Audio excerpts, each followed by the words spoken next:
Hello guys and welcome to filmy bunny. तो आज मैं एक्सप्लेन करने जा रहा हूँ 2021 में आई एक feel good movie upon the magical roads. इसकी IMDb रेटिंग 5.7 है और इसमें एक सीधे साधे लड़के की कहानी को दिखाया गया है जो अपने साफ दिल की वजह से एक राजा बन जाता है। इस सफर में उसे बहुत सी कठिनाइयों का सामना करना पड़ता है और एक जादुई दोस्त उसकी हर कठिनाई में मदद करता है। सो देखने के लिए कि ये लड़का राजा किस तरह बनता है, लास्ट तक मेरे साथ वीडियो में बने रहिए। और अगर आपको वीडियो पसंद आए तो वीडियो को लाइक और चैनल को पक्के से सब्सक्राइब कर दीजिएगा। आपका एक लाइक और सब्सक्राइब मेरे लिए बहुत कीमती है। So without any further delay, let's get started. तो कहानी की शुरुआत में हमें रात का सीन दिखाया जाता है जहां पर एक खेत में बहुत ही तेज रोशनी दौड़ रही थी। जब किसान सुबह उठकर अपने खेत को देखता है तो ये बुरी तरह से बर्बाद हो चुका था। किसान अपने तीनों बेटों को बुलाता है और कहता है कि तुम में से एक को रात को खेत का पहरा देना होगा ताकि फिर से इसे कोई बर्बाद न कर दे। दोनों बड़े भाई ये काम अपने छोटे भाई जॉन पर डाल देते हैं। अब जब जॉन रात को खेत का पहरा दे रहा होता है तो उसे खेत में एक बहुत बड़ा सफेद रंग का घोड़ा दिखाई देता है, जिसे देखकर वो पहले तो घबरा जाता है लेकिन फिर भी इसे पकड़ने के लिए एक फंदा इस पर फेंक देता है। जैसे ही घोड़े पर फंदा आता है तो वो डर कर बहुत तेजी से भागने लगता है और इसी तरह भागते भागते वो एक दलदल में जा गिरता है। फिर जॉन उसे उस दलदल से बाहर निकालता है और बंधा होने की वजह से घोड़ा वहीं निराश होकर बैठ जाता है। जॉन को उस पर काफी तरस आता है और वो घोड़े से एक वादा लेता है कि तुम आइंदा के बाद हमारे खेत को कभी बर्बाद नहीं करोगे, और वो उसे जाने देता है। घोड़ा इस बात पर काफी खुश हो जाता है और वो वहां से चला जाता है। जब जॉन सुबह अपने अस्तबल में उठता है तो वो देखता है कि उसके घोड़ों के अस्तबल में दो बहुत ही शानदार घोड़े खड़े हुए हैं और एक जादुई घोड़ा भी है जो बोल सकता है। इसका नाम फॉल था। फॉल बताता है कि मैं उसी जादुई घोड़ी का बेटा हूँ जिसे तुमने रात को आजाद किया था। मेरी माँ तुमसे बहुत खुश है और ये दोनों घोड़े तुम्हें तोहफे के तौर पर दिए हैं। जॉन अब इन दोनों घोड़ों को देखकर खुश हो ही रहा था कि इतने में उसके डैड आ जाते हैं और वो देखते हैं कि खेत पहले से ज्यादा बर्बाद है, जिस पर वो जॉन पर काफी गुस्सा हो जाते हैं। जॉन उनकी आवाज सुनकर काफी डर जाता है और फॉल उसको लेकर वहां से भाग जाता है।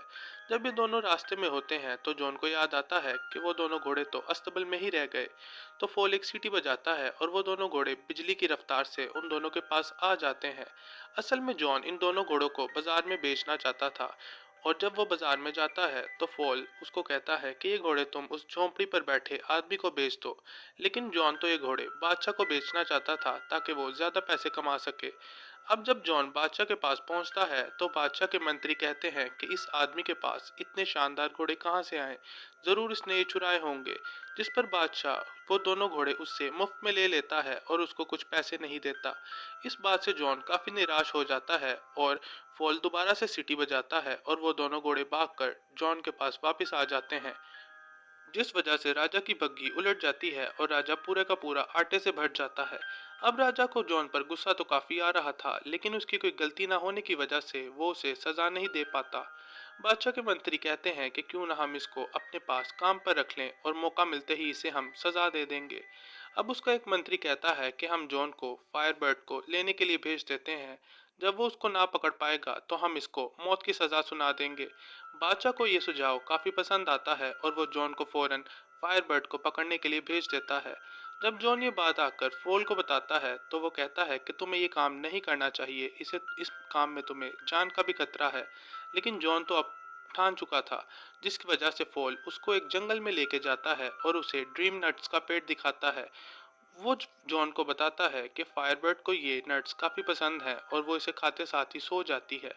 जॉन वहां से काफी सारे ड्रीम नट्स ले लेता है और फिर ये एक रेगिस्तान में चले जाते हैं जहां पर फायरबर्ड रहती थी।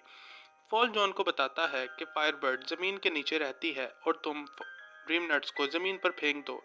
अब जैसे ही जॉन ड्रीम नट्स को जमीन पर फेंकता है तो वहां पर फायरबर्ड आ जाती है और एक एक करके सारे ड्रीम नट्स खाने लगती है। ड्रीम नट्स खाते ही फायरबर्ड बेहोश हो जाती है और जॉन जब उसे पकड़ने जाता है तो वो फिर से होश में आ जाती है और वो जॉन के पीछे पड़ जाती है। इसी दौरान फॉल दरमियान में आ जाता है और फायरबर्ड फॉल को उठाकर वहां से जाने लगती है।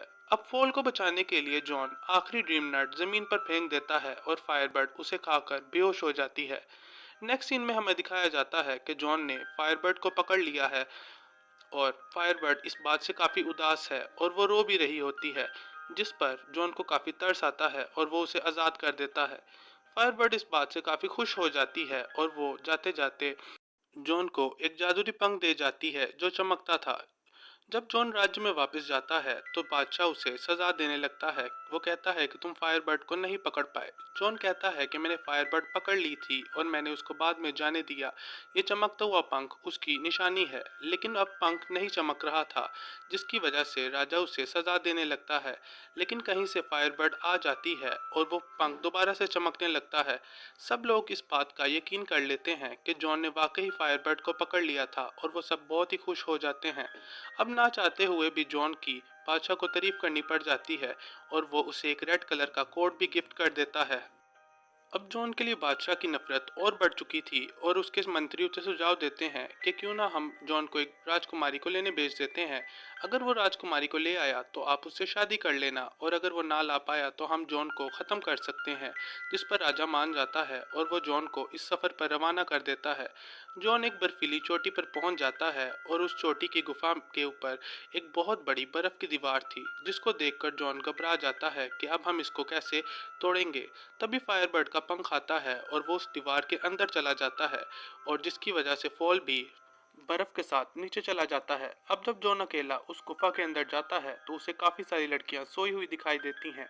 वो नहीं समझ पाता कि राजकुमारी कौन सी है। तभी वहां पर फायरबर्ड का पंख आता है और वो एक लड़की के पास आकर रुक जाता है। वो लड़की जाग जाती है और जॉन समझ जाता है कि यही हमारी राजकुमारी है। अब जॉन राजकुमारी को बताता है कि हमारे राजा आपसे शादी करना चाहते हैं, लेकिन राजकुमारी कहती है कि मैं ऐसे काहे राजा से शादी नहीं करूंगी जो मुझे लेने के लिए अपने नौकर को भेज रहा है। ये कहते ही वो घाटी से छलांग लगा देती है और जॉन भी उन्हें बचाने के लिए घाटी से छलांग लगा देता है। अब ये दोनों जब गिर रहे होते हैं तो फॉल उठकर आता है और इन दोनों को बचा लेता है। अब रात को फॉल जॉन को कहता है कि मैं जानता हूँ कि तुम राजकुमारी को पसंद करते हो और हमें राजा के पास नहीं जाना चाहिए, हम कहीं और चले जाएंगे। लेकिन जॉन फॉल की बात नहीं मानता और वो राजकुमारी को लेकर राज्य में आ जाता है। सभी लोग इतनी खूबसूरत राजकुमारी को देखकर बहुत ही खुश हो जाते हैं और वो लोग जॉन से भी बहुत ही खुश होते हैं। अब राजा भी जॉन को काफ़ी सारे तोहफे देता है और उसे काफ़ी सोना भी देता है। लेकिन अब जॉन को राजकुमारी की काफी याद आ रही थी, इसीलिए वो राजकुमारी से मिलने चला जाता है। अगले दिन हमें दिखाया जाता है कि राजा राजकुमारी से शादी के बारे में कह रहा होता है, लेकिन राजकुमारी कहती है कि मैं आपसे तब तक शादी नहीं कर सकती जब तक मुझे मेरी दादी की अंगूठी ना मिल जाए। वो मेरे से किसी समंदर में खो गई थी। इस पर राजा फौरन जॉल को बुलाता है और वो कहता है कि जाओ और राजकुमारी की अंगूठी ढूंढ कर लाओ। जब जॉन फॉल से राजकुमारी की अंगूठी के बारे में पूछता है तो फॉल कहता है कि मैं नहीं जानता कि वो अंगूठी कहाँ है, लेकिन मैं अपनी माँ से पूछूंगा। जब फॉल अपनी माँ से पूछता है तो उसकी माँ उसे बताती है कि राजकुमारी की अंगूठी एक वेल के पेट में है। फिर ये दोनों वेल की तलाश में समंदर में चले जाते हैं। जब ये वेल के पास पहुंचते हैं तो देखते हैं कि वेल एक आइलैंड बन चुकी है। ये वेल से पूछते हैं कि तुम्हारा ऐसा हाल किसने किया। वेल बताती है कि मैंने कुछ पायरेट्स के जहाज को गलती से खा लिया था और उन्होंने मुझे जंजीरों से बांध दिया है, जिसकी वजह से मेरा ये हाल हो गया है। जॉन को वेल पर काफी तरस आता है और वो उसके नाक में चला जाता है ताकि वेल को छींक आ जाए और वो सारे के सारे जहाज़ों को बाहर निकल ले। अब ऐसा ही होता है और छींक आते ही सारे जहाज बाहर आ जाते हैं और वेल समंदर की गहराइयों में गुम हो जाती है। लेकिन उसके बाद जॉन को याद आता है कि मैंने वेल से अंगूठी के बारे में तो पूछा ही नहीं, जिस पर वो काफी निराश हो जाता है। लेकिन तभी वहां पर एक केकड़ा आता है और वो उसे राजकुमारी की अंगूठी दे देता है। वो कहता है कि वेल ने ये तुम्हारे लिए भेजी है।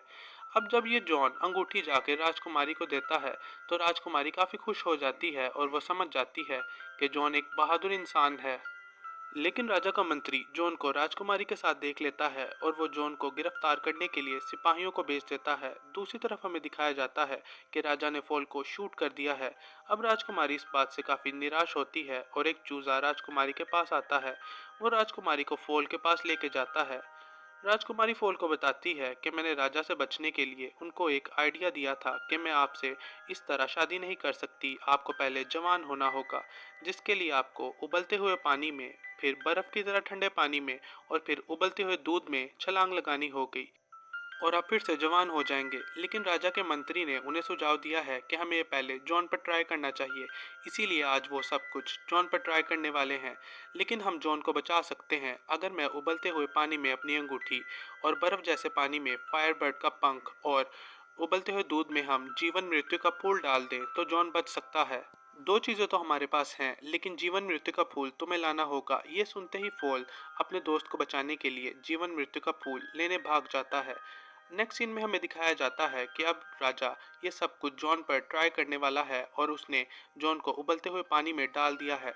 ये देखते ही राजकुमारी अपनी अंगूठी उबलते हुए पानी में डाल देती है और जॉन उस पानी से बाहर आ जाता है। फिर जॉन बर्फ जैसे ठंडे पानी में चला जाता है और फायरबर्ड का पंख आकर उसे बचा लेता है। हमें दिखाया जाता है कि फॉल जीवन मृत्यु के फूल के पास पहुंच चुका है। वो फूल फॉल से कहता है कि अगर तुम मुझे तोड़ोगे तो तुम खुद मर जाओगे, लेकिन फॉल अपनी जान की परवाह नहीं करता और वो फूल को तोड़ देता है। और वो वक्त पर वो फूल उबलते हुए दूध में डाल देता है और जॉन एक राजकुमार की तरह उबलते हुए दूध से बाहर आ जाता है। ये देखकर बादशाह में भी काफी कॉन्फिडेंस आ जाता है और वो उबलते हुए पानी में छलांग मार देता है। लेकिन एक वो बहुत बड़े बबल में बाहर आता है और वो देखते ही देखते राज्य से बहुत दूर चला जाता है। ये देखकर प्रजा बहुत ही खुश हो जाती है और राजकुमारी और जॉन भी आपस में मिल जाते हैं। अब फॉल इस बात से बहुत डरा हुआ था कि वो जल्द ही मरने वाला है, लेकिन राजकुमारी फॉल के पास आती है और वो उसे बताती है कि जीवन मृत्यु का फूल सिर्फ तुम्हारी परीक्षा ले रहा था, तुम मरने नहीं वाले और तुम हमारे साथ एक बहुत अच्छी जिंदगी गुजारने वाले हो। इसी हैप्पी एंडिंग के साथ ये मूवी खत्म हो जाती है।